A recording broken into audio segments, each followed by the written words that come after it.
Bismillahirrahmanirrahim. Alhamdulillahirrabbilalamin. Salatu wassalamu ala rasulillah amma ba'd.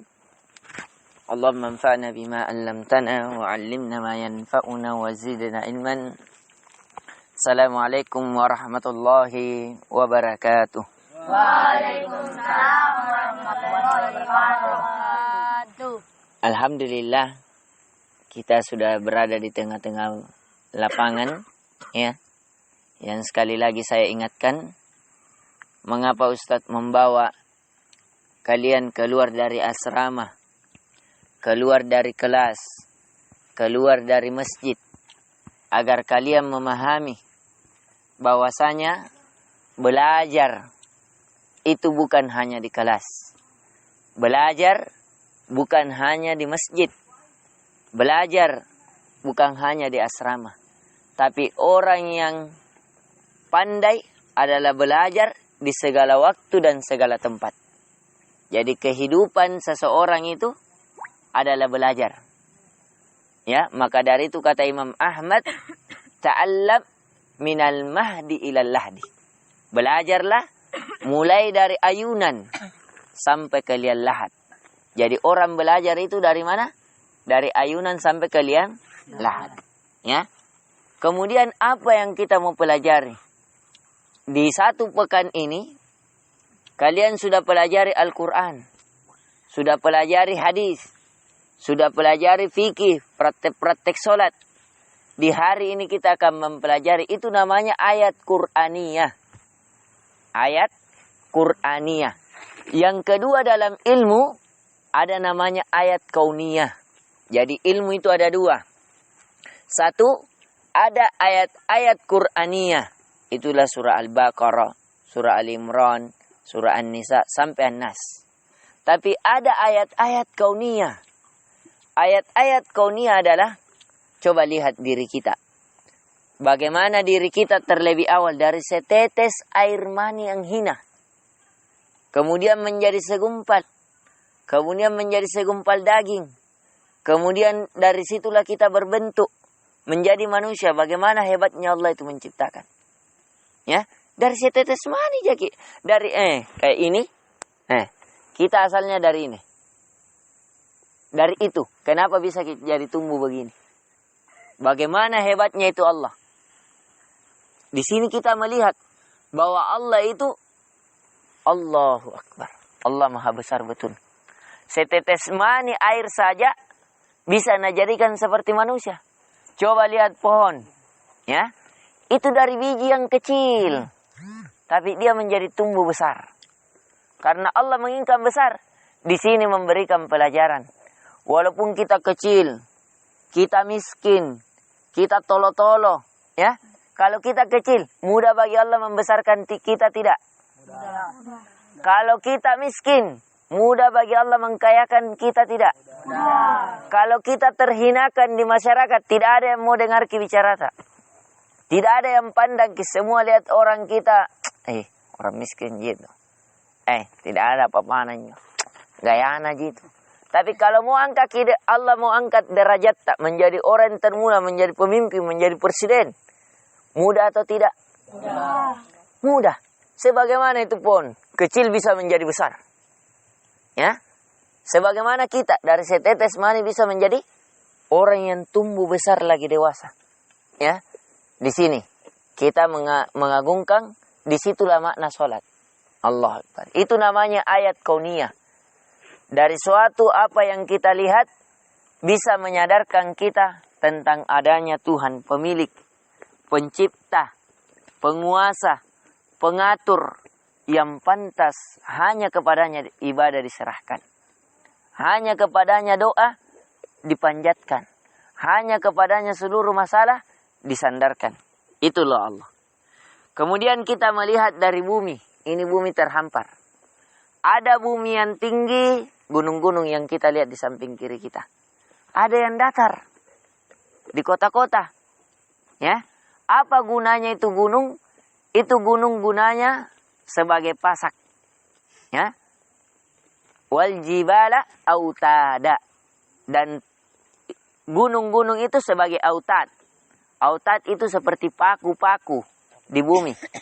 Ya, pasak-pasak. Coba lihat seng. Kalau tidak ada pakuna itu seng terbang tidak? Begitu juga bumi, seandainya tidak ada gunung, maka dia akan goyang. Tapi karena ada itu gunung anak tusuk ini bumi ya, supaya kalau ada angin, ada goyangan, tidak goyang. Sebagaimana itu senga. Itu seng kalau tidak ada pakuna, maka dia ada angin sedikit, akan terbang. Jangankan ada angin, tidak ada angin saja, akan bergeser, jalan. Sebagaimana itu bumi. Ini bumi berputar terus kini. Tanpa kalian rasa. Kenapa tidak terlalu dirasai? Karena masih banyak gunung-gunung. Tapi kalau gunung ini terus dikikis, itulah biasa terjadi longsor. Ya, coba lihat di Malino. Banyak longsor ini. Kenapa? Karena sudah mulai dikikis-kikis, diambil batuna, dipakai bangun rumah, diambil pasirnya, diambil tanahnya, ya, akhirnya longsor. Ini. Jadi ini tadabbur kita terhadap masalah gunung, masalah bumi. Adapun kata Allah, alladzi ja'ala lakumul arda firasya was samaa'a binaa'a. Dialah Allah yang menciptakan bumi itu sebagai firasya, sebagai seperti tempat tidur. Firash itu kasur, hamparan. Nah, was samaa'i binaa'a, dan menjadikan langit itu sebagai seperti bangunan yang tinggi. Lihat langit, Allah tinggikan. Wa anzala minas sama'i ma'a, dan Allah turunkan dari langit itu air. Fa akhraja bihi minas samarati rizqan lakum, dan dengan air itu Allah menumbuhkan tumbuh-tumbuhan sebagai rezeki bagi kalian, ya. Coba lihat buah-buahan, ya. Dari mana kita bisa dapat? Itu. Jadi ini faedah ya. Faedah yang kita bertadabbur padanya. Allah jadikan langit ini sebagai tempat yang tinggi. Ada bumi ya. Ada bumi di bawahnya. Kemudian ada air di dalamnya. Fala apa untuk apa ini Allah? Untuk apa Allah tinggikan langit? Dari langit turun hujan.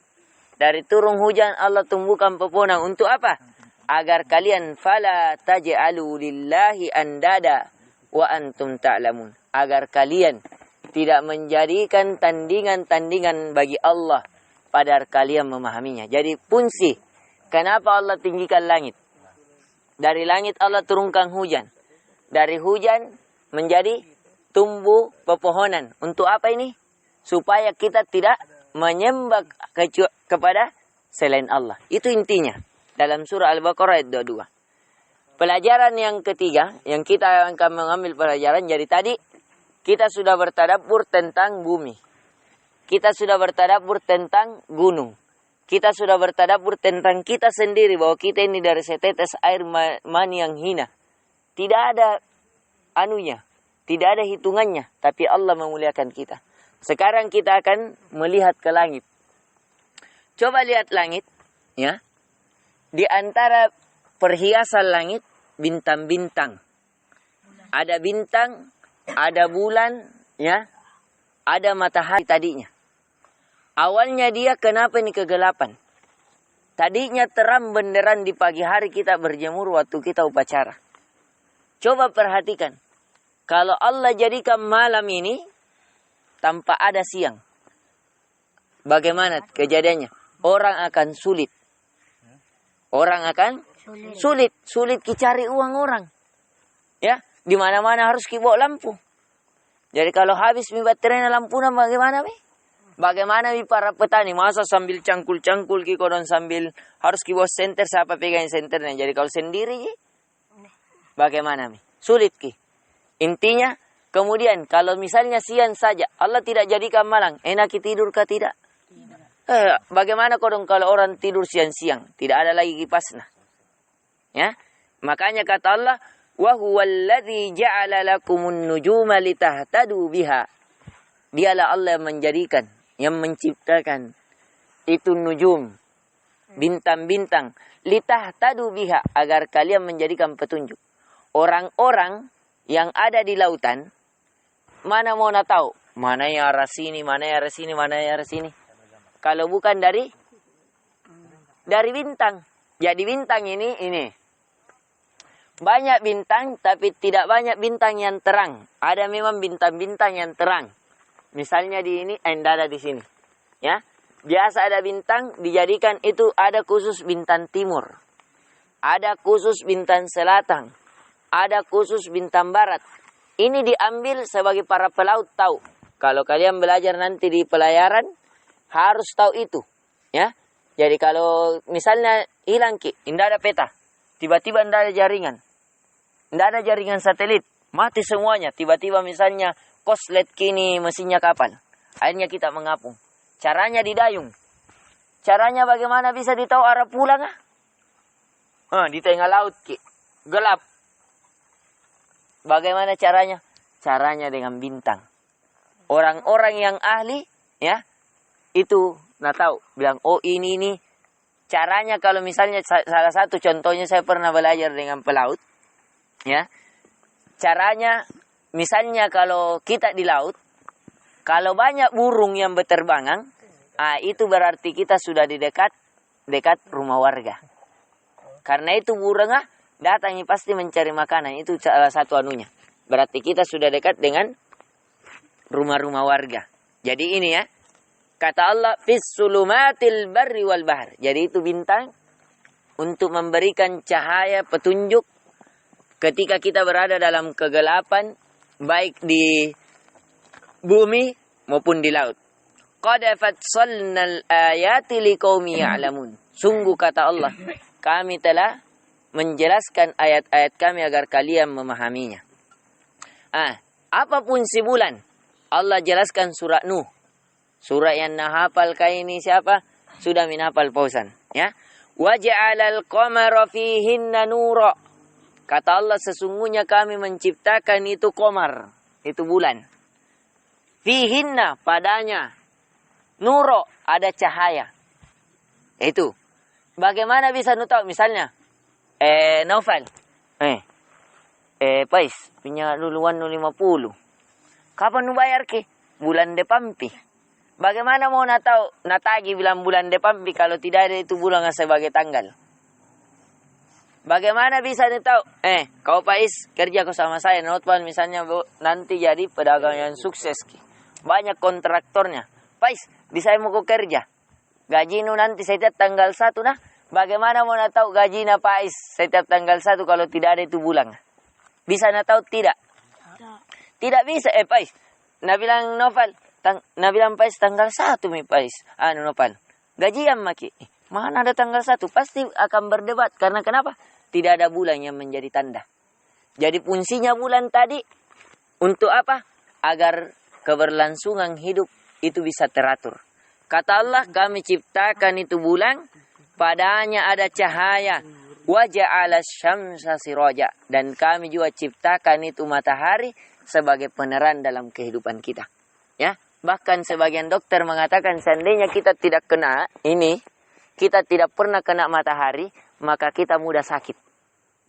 Ya, kita akan mudah sakit. Kenapa? Karena ini cahaya tubuh ini kalau dia dingin, misalnya, ya, dingin ini akhirnya membeku kita punya darah. Kalau membeku darah, maka kita stroke ringan. Ada orang biasa dilihat susah bengkok begini nah, itu karena ada pembuluh darah yang tersendak. Salah satu yang menyendak karena angin malam, karena paru-paru basah, karena darah kurang lancar. Kenapa? Jarang berjemur, jarang bergerak olahraga. Akhirnya itu yang terjadi. Tidak panas karena ini di dalam tubuh kita harus terbagi antara panas sama dingin, angin sama air. Itu harus. Makanya kalau makan kijangki kenyang duduk, ya, sebagaimana nasihatnya dokternya Imam Al-Ghazali. Jadi ini bukan hadis. Banyak yang mengira ini hadis Nabi. Makan sepertiga, minum sepertiga, bernapas sepertiga. Ini bukan hadis. Hadisnya palsu. Ya, bukan hadis Nabi. Jadi kalau ceramah kijangki ini bilang hadis. Ini adalah nasihatnya dokternya Imam Al-Ghazali. Hadis ini, perkataan ini dinukil oleh Ibnu Rajab Al-Hambali dalam Syarah Al-Arba'in An-Nawawiyah. Ya, di hadis 43 sebagian cetakan tentang ini. Makan sepertiga, minum sepertiga, bernapas sepertiga. Ini kisahnya, pernah Imam Al-Ghazali terjatuh sakit. Ya, terbaring. Semua dokter pada saat itu dicari karena Imam Al-Ghazali termasuk orang kaya. Ya, seorang anak pejabat. Dicari dokter pada saat itu tidak ada yang aneh.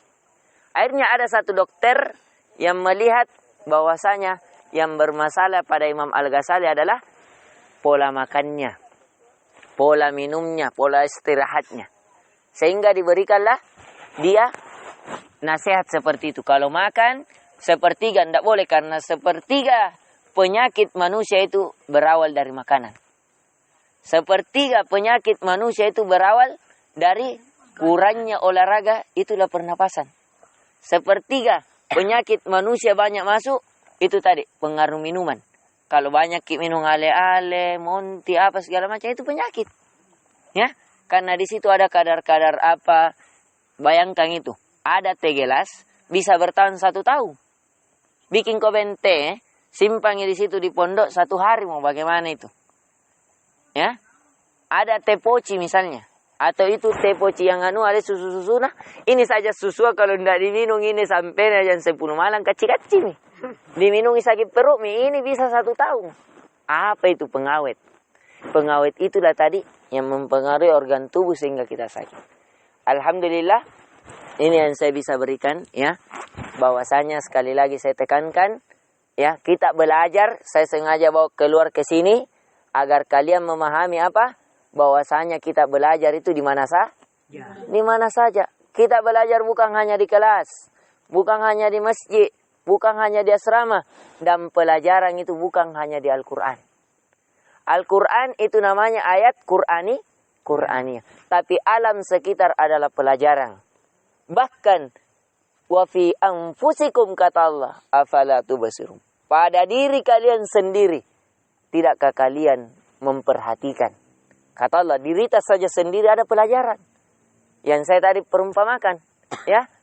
Kalau ada orang teman tadi kasih kaya, kita miskin, jangki Allah memberi keutamaan kepada seseorang, tidak dengan kita, dengan hikmah dan keadilan Allah. Sebagaimana kita, saya tadi perumpamakan. Bagaimana itu kalau Allah nak kasih sama panjang tadi rambut tas sama gigi tak? Nah, cepat nak tumbuh rambut itu gondrong ki. Bagaimana Allah kalau nak kasih sama, nak kasih gondrontong gigi tak? Bagaimana kira-kira mau poni ini gigi tak? Ya, bela samping. Nah, itu artinya Allah memberikan sesuatu itu sesuai dengan kadarnya. Allah Maha Adil. Ya, Allahu muqtadir. Muqtadir itu Allah memberikan kadarnya sesuai dengan. Jadi kalau ada misalnya teman tak nanti ya, misalnya ada yang menjadi pebisnis seperti Nopal misalnya, yang kita ya pergi ki didukung kasih laris ki karena nakala ki itu omsetnya dia banyaknya, kita sedikit jangki ya. Rezeki Allah yang atur. Kalau memang kekayaan itu baik bagi kita, Allah kasih kaya ki. Makanya kalau berdoa ki jangan cuma berdoa dunia. Meminta ki Allah, saya memohon kepadamu segala sesuatu yang mendekatkanku kepadamu. Dan saya berlindung kepadamu dari segala sesuatu yang menjauhkanku kepadamu. Itu saja. Jadi kalau kekayaan yang mendekatkan diri kepada Allah, Allah kasih ki. Kalau jabatan yang Allah kasih menjadikan ki dekat kepada Allah, Allah kasih ki. Ini mungkin dari saya. Sekali lagi, mohon maaf atas segala kekurangan yang selama ini kita lakukan. Semoga juga dengan pertemuan ini bisa menjadikan kalian bisa bertadabbur ya. Lihat, kita sudah bertadabbur tentang gunung, tentang bumi, tentang pohon, bahkan tentang seng, tentang bangunan, bahkan tentang diri kita. Dan kita sengaja kumpulkan begini makanan, ya, keluarkan semua makanan di lemari. Sekali lagi kita semuanya bersaudara. Kedua, hati-hati dengan setan.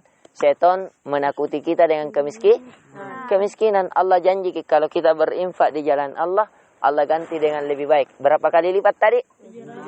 700 kali lipat ya. Di pertemuan kali ini insyaallah ta'ala kita akan makan bersama supaya tali persaudaraan kita semakin kuat. Kita saling berbagi. Supaya apa? Kita saling mencintai. Kata Nabi, tahabbu. Saling berbagi hadiah kalian. Kalian akan saling mencintai. Ini hadiah ini. Dede, ada hadiahnya lumpur. Hadiahnya Ustadz Abdullah. Hadiahnya Ustadz Jamin. Jadi, yang tadi kau benci-benci Ustadz Jamin. Nggak selalu nak keluar. Kebun nak hubungi. Sampai na jam 5. Nggak nak kasih main bola. Lau Ustadz Lau dikasih kering mami. Ada yang marah mungkin. Tapi karena Ustadz Lau dihadiahkan nanti bagi yang ke susu. Akhirnya, wajib Ustadz Lau. Masya Allah. Wajib. Ini yang saya bisa berikan. Subhanakallahumma bihamdik. Asyhadu an la ilaha illa anta astaghfiruka wa atubu ilaik. Assalamualaikum warahmatullahi wabarakatuh.